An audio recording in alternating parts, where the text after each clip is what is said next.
ಒಂದು ಸಾಹಿತ್ಯದ ಮೇರುಕೃತಿ. ಅದು ಹೇಗೆ ಹುಟ್ಟುತ್ತೆ? ಬನ್ನಿ, ಇವತ್ತು ಅಂಥದ್ದೇ ಒಂದು ಅದ್ಭುತ ಕಥೆಯನ್ನ ನೋಡೋಣ. ನಮ್ಮ ಈ ಪಯಣ ಶುರುವಾಗೋದು ಒಂದು ಪುಸ್ತಕದಿಂದ. ಇದು ಕನ್ನಡ ಸಾಹಿತ್ಯದ ಒಂದು ತುಂಬಾನೇ ಶ್ರೇಷ್ಠ ಕೃತಿ. ಅಷ್ಟೇ ಅಲ್ಲ, ನಮ್ಮ ಸಾಂಸ್ಕೃತಿಕ ಮೇರುಕೃತಿಗಳನ್ನು ಮತ್ತೆ ಮುದ್ರಿಸಬೇಕು ಅನ್ನೋ ಒಂದು ವಿಶೇಷ ಸರ್ಕಾರಿ ಯೋಜನೆ ಇದೆಯಲ್ಲ, ಅದರ ಭಾಗವಾಗಿಯೇ ಈ ಪುಸ್ತಕ ಮತ್ತೆ ನಮ್ಮ ಕೈ ಸೇರಿದೆ.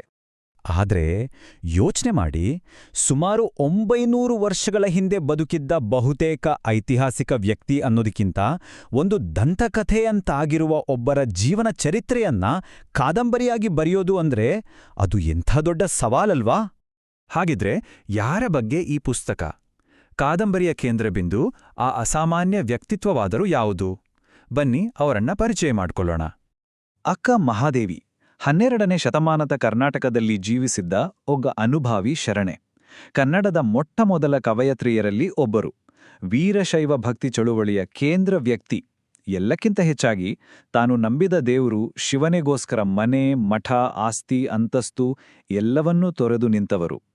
ಅವರು ಬರೆದ ವಚನಗಳು ಇವತ್ತಿಗೂ ಆಧ್ಯಾತ್ಮಿಕತೆಯ ಶಕ್ತಿಯುತ ಅಭಿವ್ಯಕ್ತಿಗಳಾಗಿವೆ.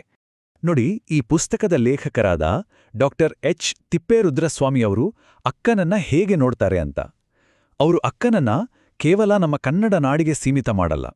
ಅವ್ರ ಪ್ರಕಾರ ಅಕ್ಕ ಮಹಾದೇವಿ ಇಡೀ ಜಗತ್ತಿನ ಮಹಿಳಾ ಸಾಧಕರಲ್ಲೇ ಮೊದಲ ಸಾಲಿನಲ್ಲಿ ನಿಲ್ಲುವಂಥವಳು.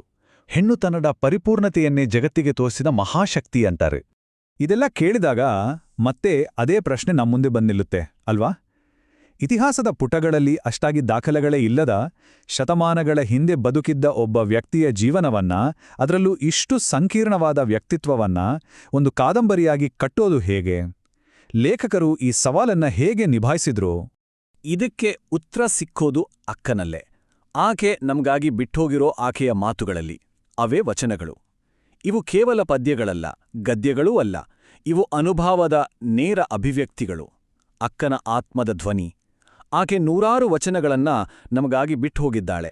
ಇದೇ ಲೇಖಕರ ಜಾಣ್ಮೆ. ಅವರು ಅಕ್ಕನ ಬಗ್ಗೆ ಒಂದು ಕಾದಂಬರಿ ಬರೀಲಿಲ್ಲ, ಬದಲಿಗೆ ಅಕ್ಕನ ವಚನಗಳನ್ನೇ ಅಡಿಪಾಯವಾಗಿಟ್ಕೊಂಡು ಅದರಿಂದಲೇ ಒಂದು ಕಾದಂಬರಿಯನ್ನ ಕಟ್ಟಿದ್ರು. ಅಂದ್ರೆ ಅಕ್ಕನ ಪ್ರತಿಯೊಂದು ಮಾತು, ಪ್ರತಿಯೊಂದು ಭಾವನೆ, ಪ್ರತಿಯೊಂದು ವಚನ ಅದೇ ಆಕೆಯ ಪಾತ್ರಕ್ಕೆ ನೀಲಿ ನಕ್ಷೆಯಾಯಿತು. ಸರಿ, ಈ ವಿಧಾನ ಕೇಳೋಕೆ ಚೆನ್ನಾಗಿದೆ. ಆದ್ರೆ ಇದು ನಿಜವಾಗ್ಲೂ ಹೇಗೆ ಕೆಲಸ ಮಾಡುತ್ತೆ? ಒಂದು ವಚನದಿಂದ ಒಂದು ಇಡೀ ಪಾತ್ರವನ್ನ ಜೀವಂತವಾಗಿ ಕಟ್ಟೋದು ಹೇಗೆ?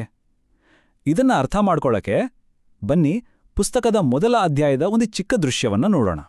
ಕಥೆ ಶುರುವಾಗೋದೇ ಒಂದು ಸುದ್ದಿಯಿಂದ. ಬಾಲಕಿ ಮಹಾದೇವಿಗೆ ಒಂದು ವಿಷಯ ಗೊತ್ತಾಗುತ್ತೆ. ಆಕೆಯ ಗುರುಗಳು ಶ್ರೀಶೈಲ ಯಾತ್ರೆ ಮುಗಿಸಿ ವಾಪಸ್ ಬಂದಿದ್ದಾರೆ ಅಂತ. ಅಷ್ಟೇ, ಈ ಸುದ್ದಿ ಕೇಳಿದ ತಕ್ಷಣ ಆ ಹುಡುಗಿಯಲ್ಲಿ ಏನೋ ಒಂದು ಸಂಚಲನ. ಅವ್ವ, ಶ್ರೀಶೈಲದಿಂದ ಗುರುಗಳು ಬಂದಿದ್ದಾರಂತೆ ಅಂತ ಕೂಕ್ಕೊಂಡು ಮನೆಗೋಡ್ತಾಳೆ. ಆಕೆಯ ಧನಿಯಲ್ಲಿರುವ ಆ ಉತ್ಸಾಹ, ಆ ಉಲ್ಲಾಸ ನೋಡಿ ಅವಳ ತಂದೆ ತಾಯಿಗೆ ಆಶ್ಚರ್ಯ ಆಗುತ್ತೆ. 10-12 ವರ್ಷದ ಮಗಳು, ಈ ವಯಸ್ಸಿನ ಮಕ್ಕಳು ಆಟಪಾಠ ಅಂತ ಇರ್ತಾರೆ. ಆದ್ರೆ ಈ ಮಗಳ ಆಧ್ಯಾತ್ಮಿಕ ಹಂಬಲ, ಗುರುಗಳ ಮೇಲಿನ ಭಕ್ತಿ, ಇದೆಲ್ಲ ಅವಳ ವಯಸ್ಸಿಗೆ ಮೀರಿದ್ದು ಅಂತ ಪೋಷಕರಿಗೆ ಅನಿಸುತ್ತೆ. ಅವಳಿಗಾದ್ರೂ ಗುರುಗಳು ವಾಪಸ್ ಬಂದಿರೋದೇ ಆ ಕ್ಷಣಕ್ಕೆ ಜಗತ್ತಿನ ಅತಿ ದೊಡ್ಡ, ಅತಿ ಮುಖ್ಯವಾದ ಘಟನೆ. ಅದೇ ರಾತ್ರಿ ಆಕೆ ತನ್ನ ತಂದೆತಾಯಿ ಹತ್ರ ಹೋಗಿ ಕೇಳ್ತಾಳೆ, ನಾನೂ ಗುರುಗಳ ಜೊತೆ ಹೋಗ್ತೀನಿ, ನನ್ನನ್ನು ಶ್ರೀಶೈಲಕ್ಕೆ ಕಳಿಸ್ಕೊಡಿ. ಸಾಕ್ಷಾತ್ ಮಲ್ಲಿಕಾರ್ಜುನನೇ ನನ್ನನ್ನ ಕೈಬೀಸಿ ಕರಿತಾ ಇದ್ದಾನೆ ಅನ್ಸುತ್ತೆ. ಪಾಪ ಪೋಷಕರು ಇದನ್ನ ಮಗುವಿನ ಹಠ ಅಂತ ಸಮಾಧಾನ ಮಾಡೋಕೆ ನೋಡ್ತಾರೆ. ಆದ್ರೆ ಅಕ್ಕ ಸುಮ್ಮನಿರಲ್ಲ. ಗುರುಗಳ ಹತ್ರ ಹೋಗಿ ಕೇಳಿದಾಗ, ಅವರು ಹೆಣ್ಣು ಮಕ್ಕಳಿಗೆ ಕಷ್ಟ ಅಂತ ಹೇಳಿದಾಗ ಆಕೆ ನಿರಾಶೆ ಆಗಲ್ಲ. ಬದಲಿಗೆ ಆ ಪುಟ್ಟ ಹುಡುಗಿ ಒಂದು ಪ್ರಶ್ನೆ ಕೇಳ್ತಾಳೆ. ಆದರೇನೋ, ಹೆಣ್ಣು ಮಕ್ಕಳು ಶ್ರೀಶೈಲಕ್ಕೆ ಹೋಗ್ಬಾರ್ದಾ? ಮಲ್ಲಿಕಾರ್ಜುನ ದರ್ಶನ ಬರೀ ಗಂಡಸರಿಗೆ ಮಾತ್ರನಾ? ನೋಡಿ, ಎಂಥ ತೀಕ್ಷ್ಣವಾದ, ತರ್ಕಬದ್ಧವಾದ ಪ್ರಶ್ನೆ ಇದು. ಆಕೆಯ ವ್ಯಕ್ತಿತ್ವದ ಕಿಡಿ ಇಲ್ಲೇ ನಮ್ಗೆ ಕಾಣಿಸ್ತೆ. ಇದೇ ಆ ಕಿಡಿ, ಇದೇ ಆಕೆಯ ವ್ಯಕ್ತಿತ್ವದ ಜೀವಾಳ. ಈ ಅಚಲವಾದ ಪ್ರಶ್ನೆ ಮಾಡೋ ಚೈತನ್ಯವೇ ಅಕ್ಕ. ಇದು ನಮ್ಮನ್ನ ನೇರವಾಗಿ ಕಾದಂಬರಿಯ ಆ ಸುಂದರವಾದ, ಸಾಂಕೇತಿಕವಾದ ಶೀರ್ಷಿಕೆ ಹತ್ರ ಕರ್ಕೊಂಡೋಗುತ್ತೆ. ಕದಳಿಯ ಕರ್ಪೂರ ಅಂದ್ರೆ ಏನು? ಲೇಖಕರೇ ಇದನ್ನ ವಿವರಿಸ್ತಾರೆ. ಈ ಇಡೀ ಜಗತ್ತು ಒಂದು ಕದಳಿ ಇದ್ದಾಗೆ. ಕದಳಿ ಅಂದ್ರೆ ಬಾಳೆತೋಟ. ಆ ಅಶಾಶ್ವತವಾದ ಜಗತ್ತಿನಲ್ಲಿ ಅಕ್ಕನ ಜೀವನ ಒಂದು ಕರ್ಪೂರದ ಹಾಗೆ. ಕರ್ಪೂರ ಉರಿದಾಗ ಏನಾಗುತ್ತೆ? ಅದು ಪೂರ್ತಿ ಉರಿದೋಗುತ್ತೆ, ಬೂದಿಯನ್ನೂ ಉಳಿಸಲ್ಲ. ಉಳಿಯೋದು ಬರೀ ಬೆಳಕು ಮತ್ತು ಪರಿಮಳ ಮಾತ್ರ. ಹಾಗೆಯೇ ಅಕ್ಕನ ಜೀವನ.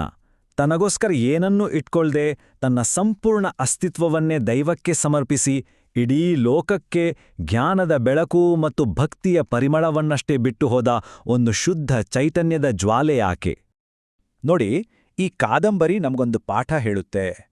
ಗತಕಾಲದ ಧ್ವನಿಗಳಿಗೆ ನಾವು ಸರಿಯಾಗಿ ಸೃಜನಾತ್ಮಕವಾಗಿ ಕಿವಿಗೊಟ್ರೆ ಅವರ ಶಕ್ತಿಯುತ ಕಥೆಗಳನ್ನ, ಅವರ ಬೆಳಕನ್ನ ನಮ್ಮ ಇವತ್ತಿಗೆ ತಂದ್ಕೊಳ್ಬಹುದು.